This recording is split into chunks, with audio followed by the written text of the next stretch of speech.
As you know, our fraternity has sustained a great loss by the deaths of so many of our sisters and brothers over the years. While we realize that no expression of sorrow or of grief can undo the inevitable work of death, while we acknowledge the feebleness of anything we can say to alleviate a pain which only time can heal, and while it is true that the life of this fraternity will go forward despite the losses we have sustained, it is fitting and proper that we should pause to pay tribute to some of those who in life were joined with us in the great bond of our fraternity. For purposes of this 2020 P.A.D Founders Day 58th Hall program, I am recognizing a handful of our members, and before the conclusion of this ceremony, we'll request those in attendance to recognize others of our sisters and brothers that they miss as well. The following remembrances of these deceased brothers are taken from the nightly postings I made to the P.A.D listserv during my term as International Justice.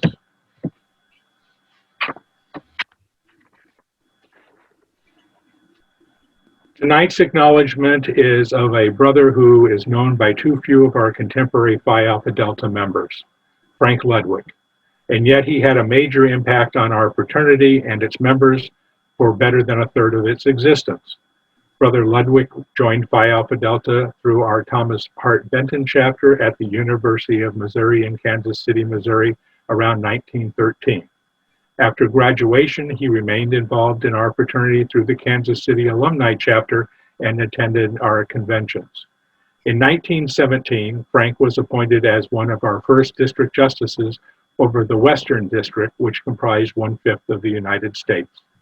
In 1921, he became the Supreme Secretary of our fraternity, a position that he held for 25 years and which is equivalent to that of our Executive Director nowadays. In 1934, he also assumed the duties of editor of the Reporter and held those responsibilities until 1946.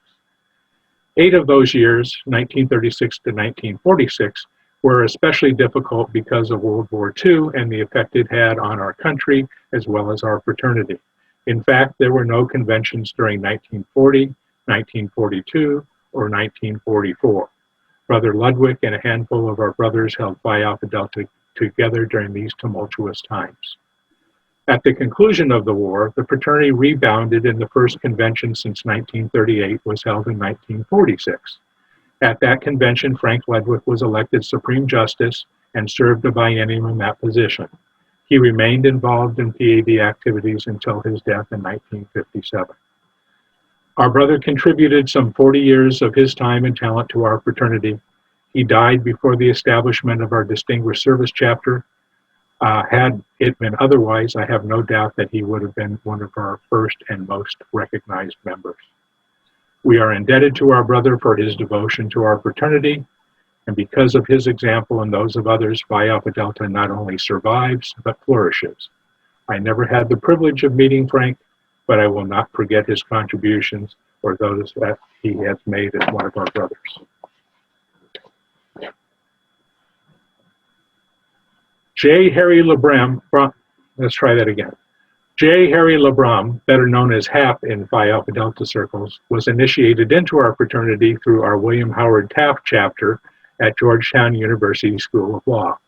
He later served as District Justice for Washington, D.C. and its surrounding areas from 1935 to 1937. At the 1938 convention, he was elected Supreme Justice and served as the head of our fraternity for 8 years, the longest such service in P.A.D history. And all of this because of World War II, of course. He was one of the handful of members who kept the fraternity spirit alive during the war and assisted our fraternity in recovering relatively quickly after the cessation of hostilities. His actions were directly responsible for Phi Alpha Delta developing into the premier law fraternity in the world. In 1946, he was elected Supreme Tribune and led our Supreme Tribunal for 4 years thereafter. Brother Bron enlisted in the United States Army as a private in World War I and was discharged as a sergeant. During World War II, he served as a Signal Corps officer and retired in 1962 as a brigadier general. he was involved in the development of the Uniform Code of Military Justice.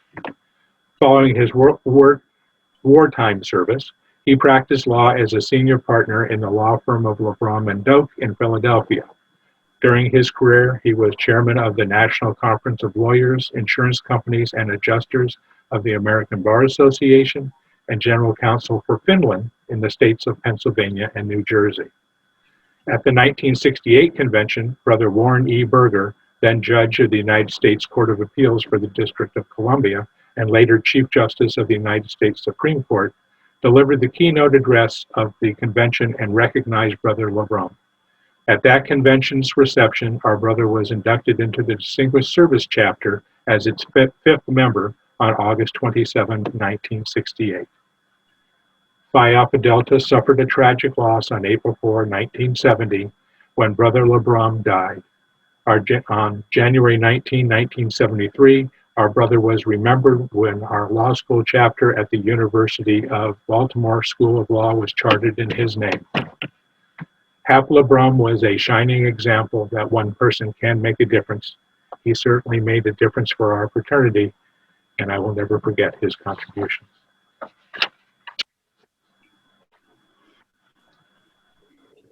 Delphine McMillan attended Cornell University and received her bachelor's degree in political science.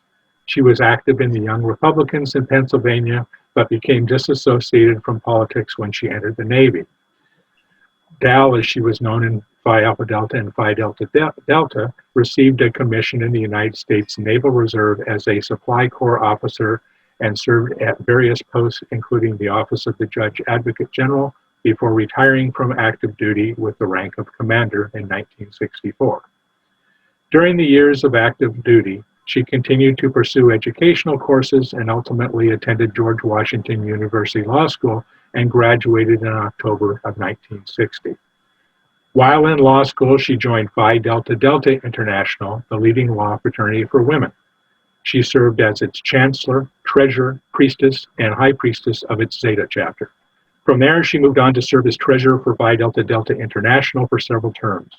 She had a vital interest in law fraternities, both single gender and co-ed, as well as in the future of young persons entering the legal profession.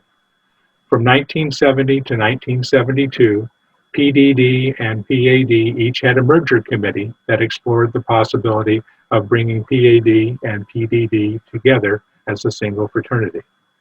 As a result of those discussions, the conventions of both Phi Alpha Delta and Phi Delta Delta were held simultaneously at the Town and Country Hotel in San Diego, California in 1972. Sister McMillan was involved in the merger activities that occurred during the joint conventions. At the conclusion of those conventions, Phi Delta Delta merged into our fraternity, and two new positions were created on our Supreme Executive Board. Those positions were Supreme Second Vice Justice and Supreme Assistant Treasurer.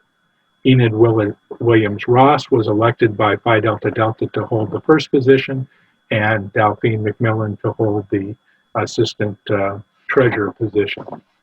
In 1974, our sister was elected to the position of Supreme Treasurer, and in 1976 to the newly renamed position of International Treasurer. Given her financial background, Delphine was an excellent treasurer for P.A.D., in fact, probably the best one we had had in several decades, and continuing thereafter until Brother Cliff Schechter took that position many years thereafter. In 1978, Sister McMillan was elected International Secretary and served for 2 years. She retired from the national scene after the 1980 convention, but continued to remain involved in Phi Alpha Delta on the local scene. During her service on the Supreme/International Executive Board, Dal served as chairman of the Finance Committee and the Alumni Affairs Committee, and as a member of the Endowment Loan Committee, Constitution and Bylaws Committee, and a number of other ad hoc committees. She worked as a civilian attorney in the Office of the Judge Advocate General, Navy Department in Washington, D.C., as head of its income tax branch. Dal was admitted to practice in the District of Columbia, as well as before the Court of Military Appeals, the Tax Court, and the United States Supreme Court. She was a member of the ABA and its tax session, and the FBA. Sister McMillan died in late 2002. Even at the end, she thought of Phi Alpha Delta as our fraternity received a bequest under her will. Our sister Dow was a P.A.D lifetime member and a great ambassador for both Phi Delta Delta during the transition and the merger, and as well as a great ambassador for Phi Alpha Delta, and she is missed.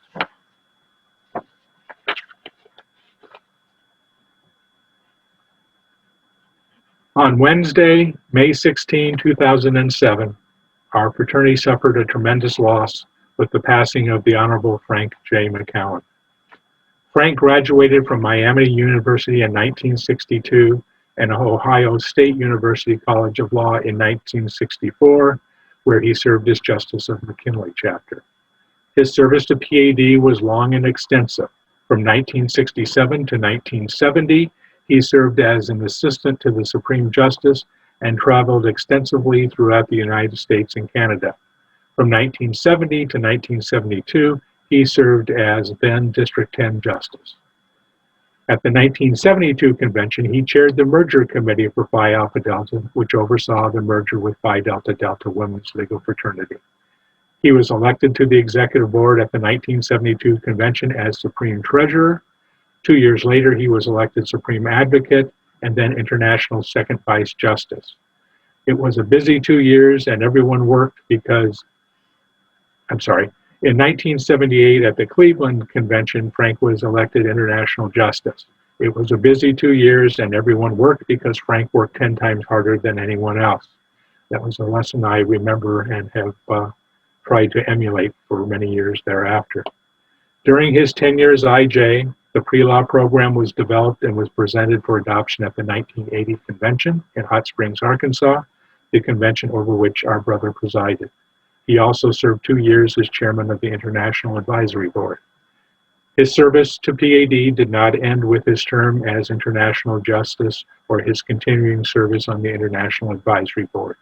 His interest in the fledgling pre-law program increased over time, and Brother McCowan served as our pre-law director for 5 years, a period in which the program grew significantly.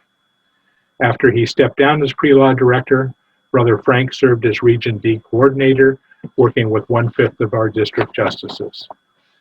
On August 9, 1986, at the awards banquet at our Baltimore convention, our brother was inducted into the Distinguished Service Chapter, the 15th member to be so recognized. All in all, our brother attended 19 P.A.D. conventions, with the Dallas 2006 convention as his last. Frank truly loved Phi Alpha Delta. He made it a part of his daily life, and he invested much of himself in our fraternity, and it shows. He also invested much of himself in our members, and those of us who were fortunate enough to spend time with him gained much from that association. His legacy will be lasting, not only in all that he has accomplished for our fraternity, but also in the form of his son, Brigham, who is also a brother in P.A.D., three times now, a district justice, and he still has places to go in Phi Alpha Delta, I know, in our future. So while I mourn the loss of our friend and our brother, I take solace in all that I have learned from him and the memories that I carry with me. If there wasn't a P.A.D. chapter in heaven before, there was when Frank got there.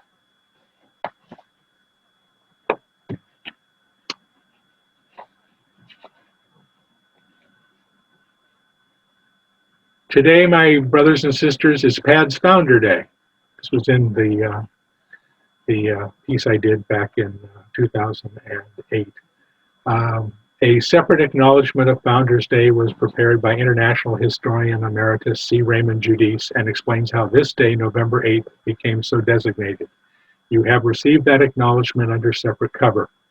The only reason that most of us know that today is Founders Day, and the only reason that some of us have some handle on the history and underpinnings of Phi Alpha Delta, is because of our dear brother who took the time and effort to capture that information of our past and present and to provide it to us in a hardbound volume in 1968, in a softbound update in 2000, and in the CD-ROM version for our Centennial Convention in 2002.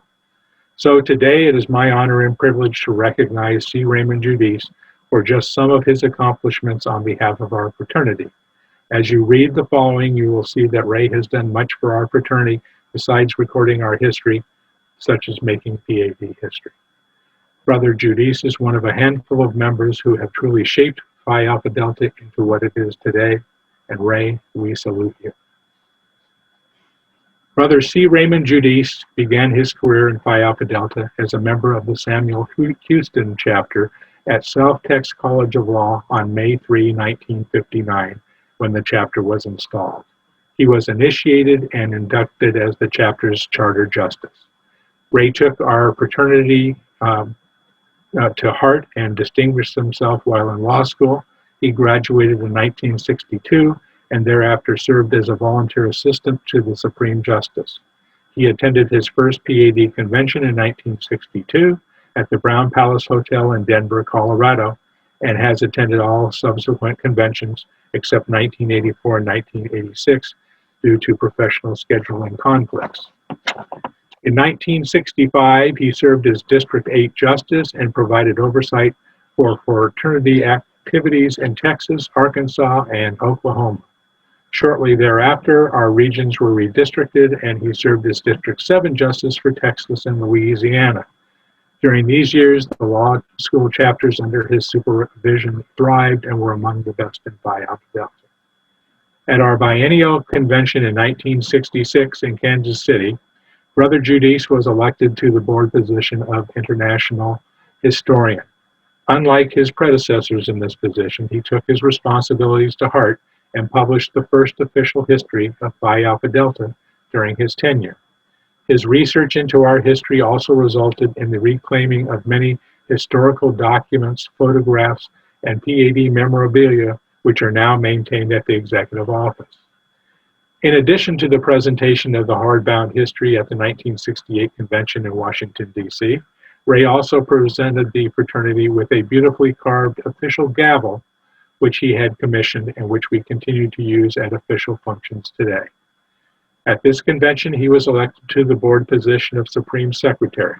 In 1970, the brother was elected to the position of Supreme Advocate, counsel to the fraternity, at the convention in New Orleans. And in 1972, Brother Judis rose to the position of Supreme Vice Justice at the San Diego Convention.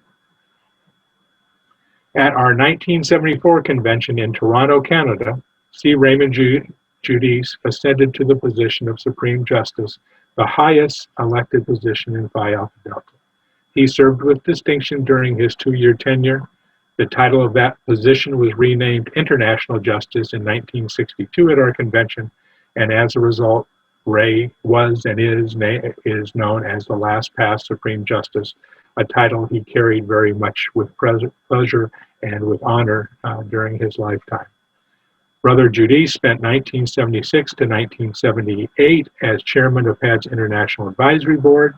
During those years and the years that followed, Ray continued to author many of our fraternity publications, worked on revisions to the ritual and directed its exemplification, and developed jewelry and fraternity memorabilia. In 1980, at our convention in Hot Springs, Arkansas, Brother Judis was inducted into the Distinguished Service Chapter. That is the highest honor afforded to a member of our fraternity, and out of 175,000 membership, which was the amount in 1980, Ray was the 11th member so recognized. Ray's dedication and involvement in Phi Alpha Delta has never wavered, and he continued to contribute his time, effort, and talents to our operations. In 1996, he was again honored as the recipient of the Barbara Jordan Award for Lifetime Achievement in Public Service. This time, the recognition was for his professional achievements as opposed to his fraternal ones. During his professional life, Brother Judis had served a decade as a trial judge in Houston, Texas, and then almost a quarter of a century as the first administrative director of the Texas judicial system. Many of the innovations in the Texas judiciary occurred during our brother's tenure, and many of his at his personal direction. International Justice Frederick H. Pearson referred to Brother Judis as having made a lifelong commitment to serving his fellow man and making integrity a way of life, not a series of random acts. In 2000, Ray updated the P.A.D. history, copies of which were distributed to all of our chapters. At our Centennial Convention in 2002, the updated history was distributed to all attendees in CD form.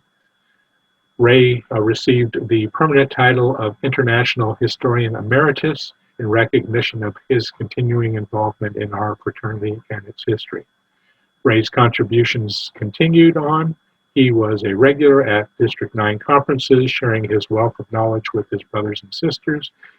He attended chapter events in the district on a regular basis and was honored by the Sam Houston chapter for his contributions to P.A.D., which was in a separate piece that I did on November 6th. He has been an advisor to many of us and kept us on the straight and narrow, always from the shadows. He also assisted behind the scenes at conventions to make certain that matters proceeded smoothly and that our work was accomplished. He was indeed a very rare brother, and he has enriched the lives of so many of us in P.A.D. Brother Ray was lost to us on November 9, 2014, which will be 6 years ago tomorrow, the day after our Founders Day. By many of us, he is missed each and every day.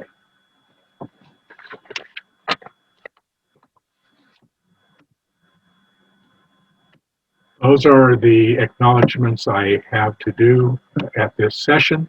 If any of you in attendance wish to share any of the names and some information about others of our deceased brothers and sisters, please do so at this time.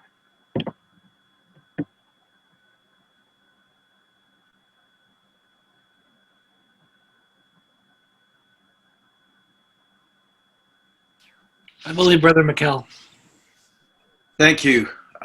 I'd like to share my memories of Brother Miller. I didn't prepare a piece to share, just the moment came to me. Jack was rather infamous in Phi Alpha Delta as having acceded to the board as a student and then excelled. And he was always willing to counsel students, young alumni about board duties and balancing the practice of law, family, and Phi Alpha Delta. And as many of you know, brought his children up in P.A.D. With his daughter serving as a board of trustee member for our International Foundation. Of the many times I got to spend with Jack, the closest for me was at his last convention in Scottsdale, where he pulled me aside,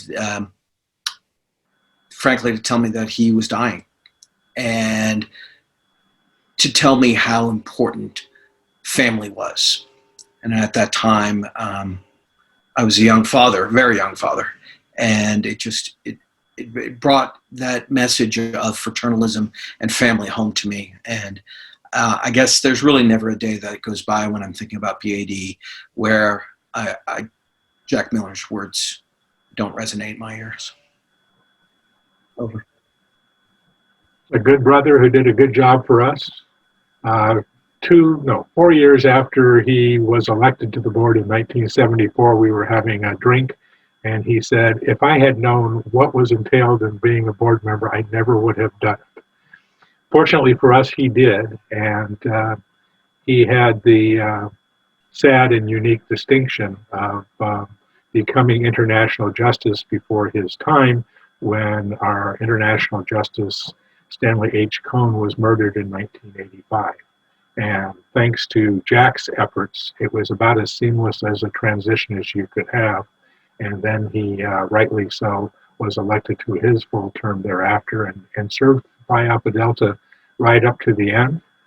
He has the distinction of having one of 3 capital campaign P.A.D. hats.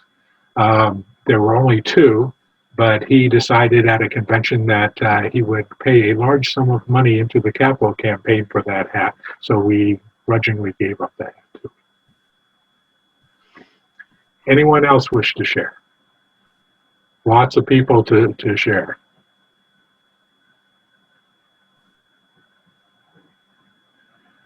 Brother J.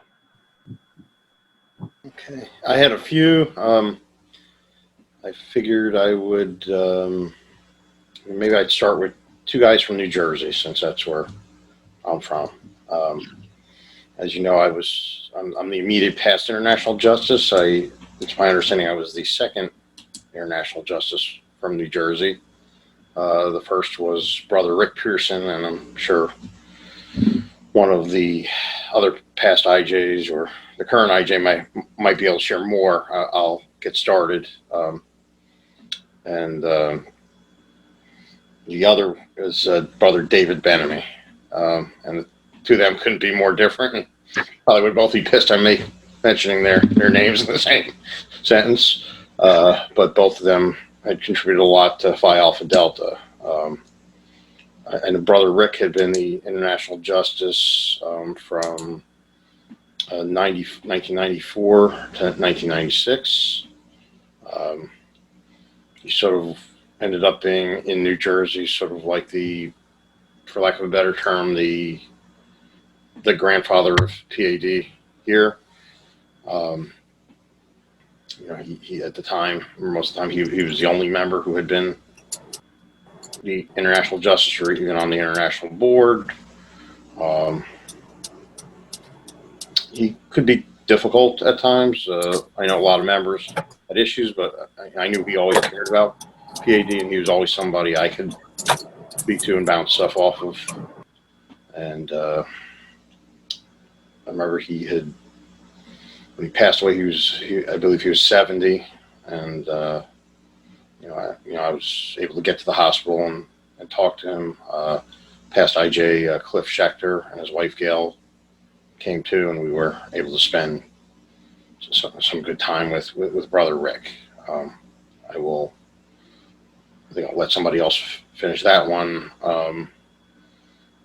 Brother David Benamy was somebody who I kind of met early as an alumni. He was with the alumni chapter. He was more of, rather than being somebody who's an IJ or on the board, he was more of your dissenter. He held, as I understood, he was the past District 21 District Justice.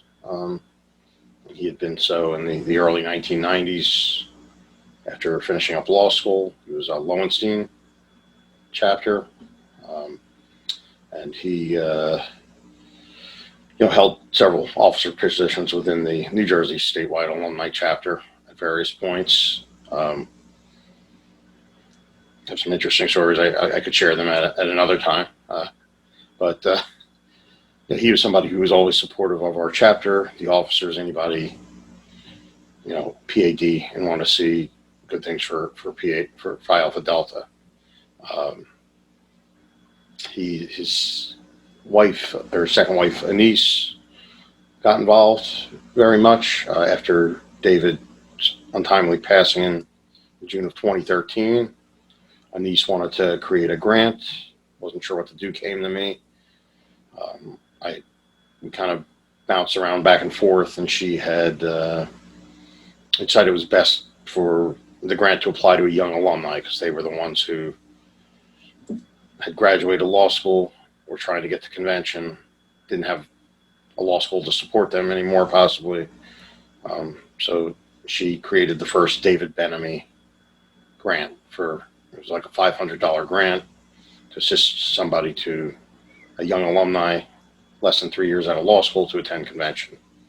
From that spawned a couple more, then a few more, and others and other grants. So that was done, all out of David's memory, which recently, Anise Benamy became an auxiliary member and received, one of our new awards. I will end it there. I have had a couple more and might say something if nobody else brings them up. But over. Anyone else wish to add some words to our two brothers? Rick Pearson believed in advocacy. He loved advocacy. He taught parliamentary procedure at a couple of our conventions to our new attendees. He was known to argue on the floor, not because he felt a particular way about an issue, but just to put a contrary point forward to get the students on the floor and engaged in discussions. The last such time that he did so, he had the gavel, and it was a very interesting session. I think we spent about an hour and a half fighting over nothing, but nobody was happier than he was because the students were up and participating. And that's what it's all about, the free flow and exchange of ideas. In 2008, he stood and interrupted the election proceedings. It was for a position on the tribunal, and I gavelled him out of order. After that session was over, I went up to him and shook his hand and apologized, and he slapped me on the back and said, "I've been waiting for years for you to do that." Quite a brother. He was as liberal as I am conservative, and he loved to talk about spending every dime the fraternity had just so we would have to go out and raise more money. So we had some spirited discussions over the years, but there was nobody who was as loyal a P.A.D. or thought more of P.A.D. And over the years, I talked to first-time attendees at conventions, and over the years, it was amazing how many people told me that the reason they came into Phi Alpha Delta was because of Rick. And that Cliff Schechter, who was a dear friend and brother, is the one who is his greatest promoter when it comes to that. It was truly amazing. And we had some good times together, and he was very good for our fraternity. David liked to take a contrary position, basically, just because he was David. And that was okay, because that also got the free flow of discussions going, and we had some pretty, not heated, but long-term and serious discussions, but everything came out very well reasoned, and that was a good thing. One of the greatest things that happened, unfortunately, with his demise was the fact that we inherited a niece. And she took the Phi Alpha Delta and she made the contribution that was spoken of, and that was for our 2014 convention. And that one grant turned into 16 grants, and at the next convention it turned into 64 grants, and in the next convention it turned into 108 grants, all from a single act of kindness. That's the kind of magic that we don't get to see every day, but it truly is magic when it happens. And there'll be some other stories that we'll share at another time about other acts of magic that have occurred at conventions, because those are the things that some of us live for. We keep coming back, waiting for, and you never know when it's going to be. It just comes out of left field, and that's what makes it so wonderful and valuable. Anything else about these two brothers? Other names?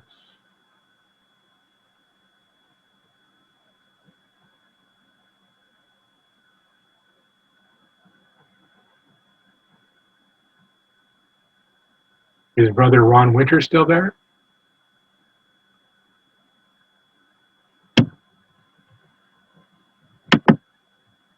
No, I guess not. It looks like Jay was raising his hand too. Oh, sorry. Brother Ross? Okay, I was hoping somebody else would. I know there are some people on here who are not at convention, because this might be more of a, I guess a repetition. The one name I would bring up, and somebody else could speak on this too, be Brother Rodney Sparrow. He was a recent loss for us. He was in Tilden chapter. He became the justice of that chapter. And as an alumni, he was involved in the New York City alumni chapter, and then later the Brooklyn alumni chapter. He's been officers in both at various points. And for a while, he was the assistant district justice for District 21, which at the time was Manhattan, and then came in Manhattan in northern New Jersey. Rodney, and again, other people know more of the years leading up till 2006. He's apparently the person who started what they call the Porterhouse chapter. Rodney was just very someone, he wasn't into the politics, he just kind of just wanted to set something up where people could just kind of have a place to be together, have a meal together, and fraternize. And that's really what the Porterhouse chapter was. He started that 2006 convention was my first one. I wasn't really particularly thrilled with it, and probably wasn't going to come back.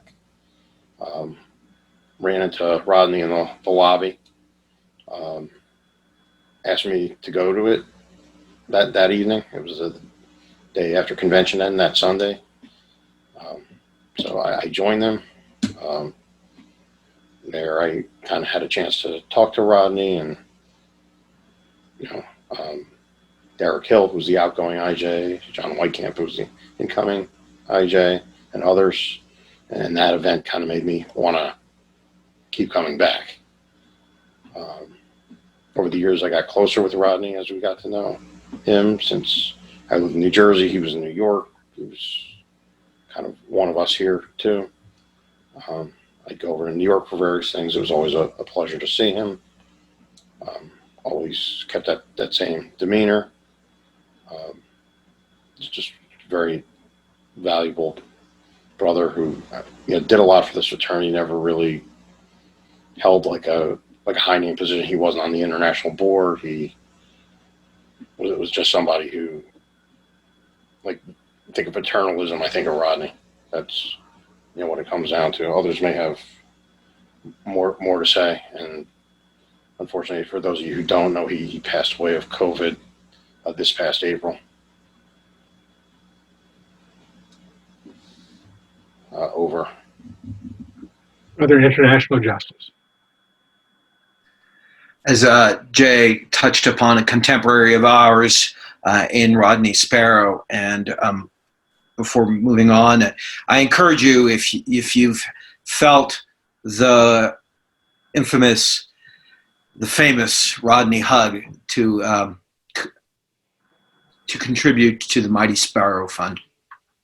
I wanted to bring up another name of a contemporary of mine, Amanda Jane Vilmer, AJ, the redhead lawyer who was a phoenix in Phi Alpha Delta, in that she came on very strong, burned bright, and unfortunately we lost her in a very short amount of time. AJ was a pre-law at Florida State University in Tallahassee, and then a grad of the Menchikoff chapter at St. Thomas University School of Law in Miami, and a passionate advocate for the student members. She was driven. She was the first DJ of Florida when it was the last DJ of Florida as a whole district, and she kept Northern Florida when it was split. AJ was so strong in her passion for P.A.D, and it didn't matter who you were on the board or in the DJ ranks. She was going to advocate for her position, which was almost always in line for the students. That's why when the grants came around, and Anise was so generous to name one in honor of her husband, we were able to bring it up to the board and have an A.J. Vilmer grant created for students who didn't have a law school to sponsor them and who couldn't attend. And it does my heart a lot of good to know that Red is still with us and still advocating for the students. Over. AJ was extremely ill for several years. And it didn't matter. She continued to do P.A.D. That was her passion. It didn't matter how hard she hurt. She was always there for P.A.D. It was an honor and privilege to serve with her.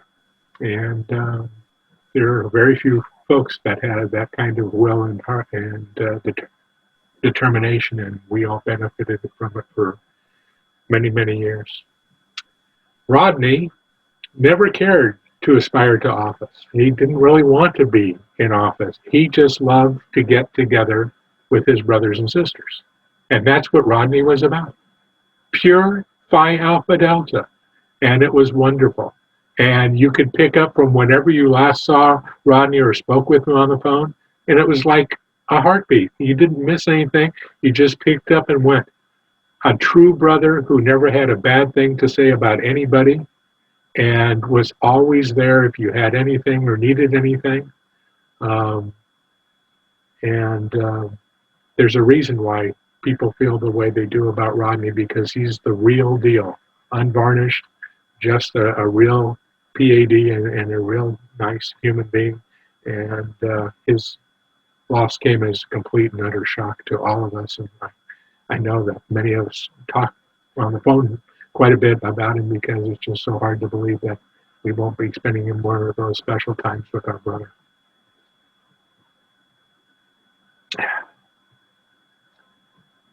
Anyone else?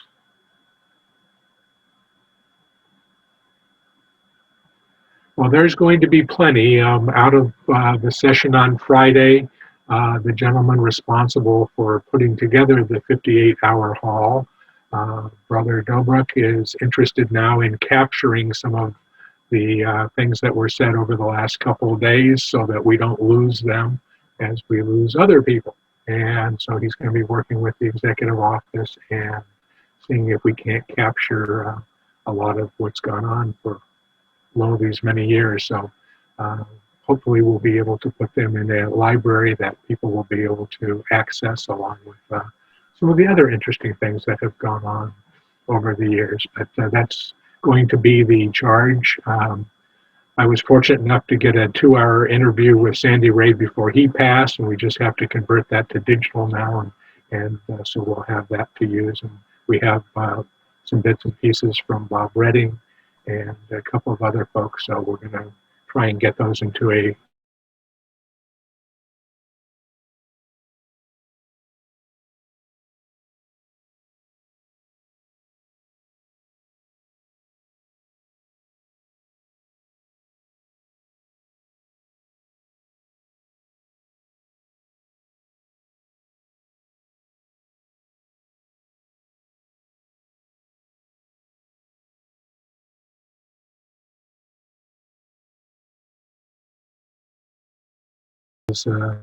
on the Supreme Court for a short period of time, and before then he was a district justice for us in Texas. So Ray was always looking out for our fraternity. If there are no other names being thrown out today, then we will move on. I Hello? just want to recognize your father.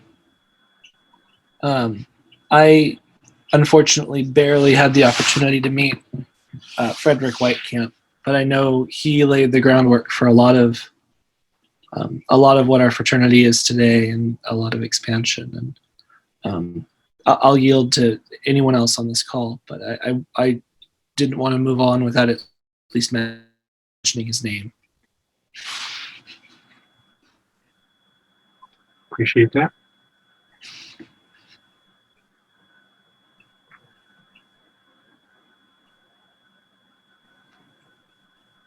Short version, because otherwise I won't get through it. He served as the executive director for Phi Alpha Delta from the end of 1952 until 1992. I virtually grew up in Phi Alpha Delta. He put me to work at 9 years of age as a page, and I worked in the executive office, putting together manuals and that type of thing. I left the convention in '62 at the age of 9, telling him I wanted to be a member of the fraternity. I may be one of the few members who went to law school purely so that I could become a member of our fraternity. It's not that I didn't like the practice of law, I just like Phi Alpha Delta better. I had a great time growing up. I spent as much time around adults as I did children as I was growing up, and they were all P.A.Ds. And some of the people we talked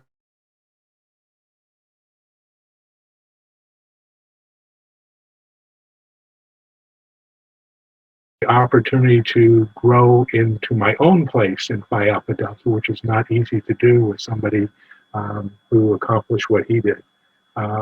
He truly believed that everybody who joined our fraternity was his brother and sister. And I don't mean at a distance, I meant you are his brothers and sisters.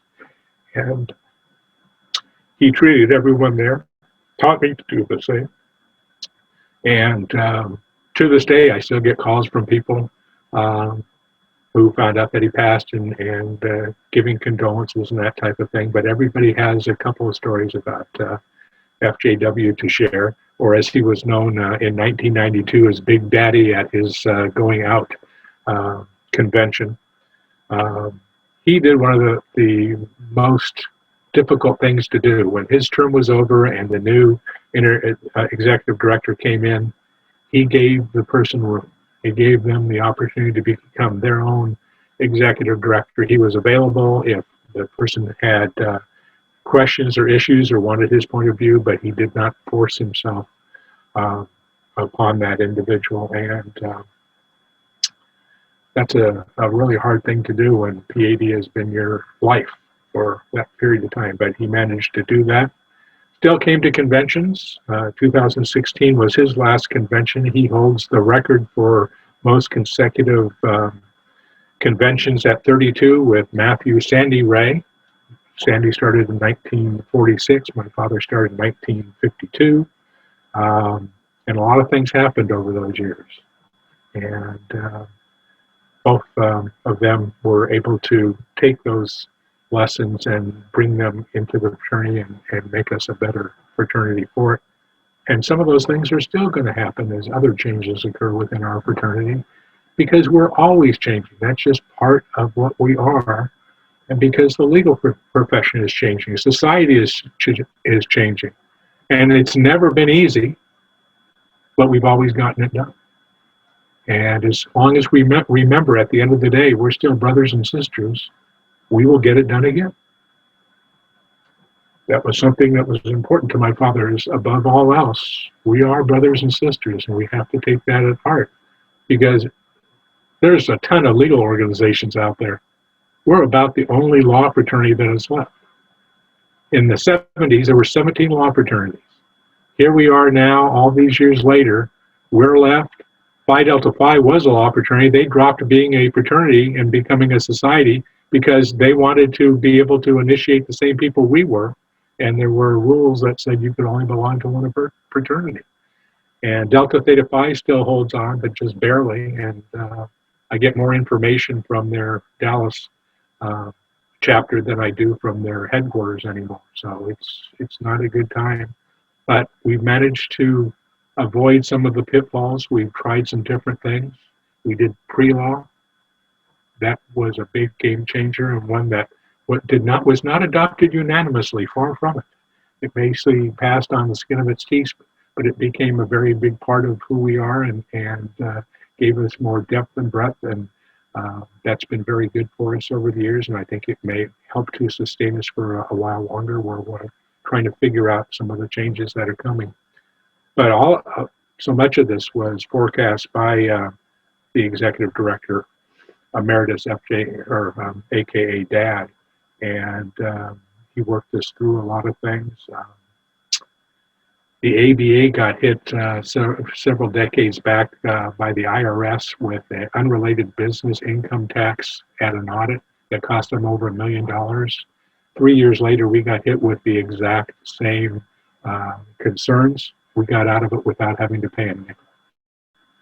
It's because of the quality of our executive director, the accounting firm we used at that time. But he was very good at looking at issues and working to keep us away from things that would otherwise damage us.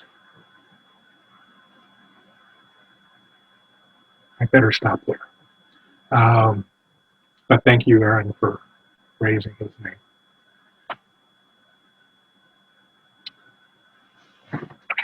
Back to the ritual. The fraternity chair for all of these deceased brothers and sisters has already been removed from its place for those members and has been used again since each of their passings for new members who have become sisters and brothers with us, as all of our places must be taken by those who will succeed us. Let us all silently contemplate the contributions of all of our deceased sisters and brothers to our fraternity and to our lives for a few moments.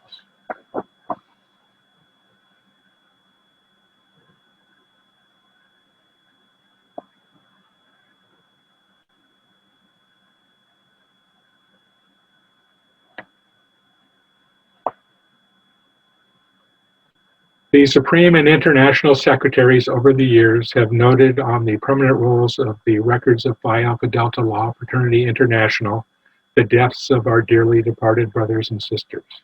And while their names have been stricken from our rolls, they have continued to live on in our hearts and in our minds. Now let us proceed to carry on the work of our fraternity as it must be carried on, no matter what losses we may suffer or what lives may be taken from us. Our works will pass, even as we pass on. There lives only the Spirit. But in the spirit of this fraternity, the contribution of fraternal service and loyalty of our departed brothers and sisters will live on long after we, who are now here, are gone.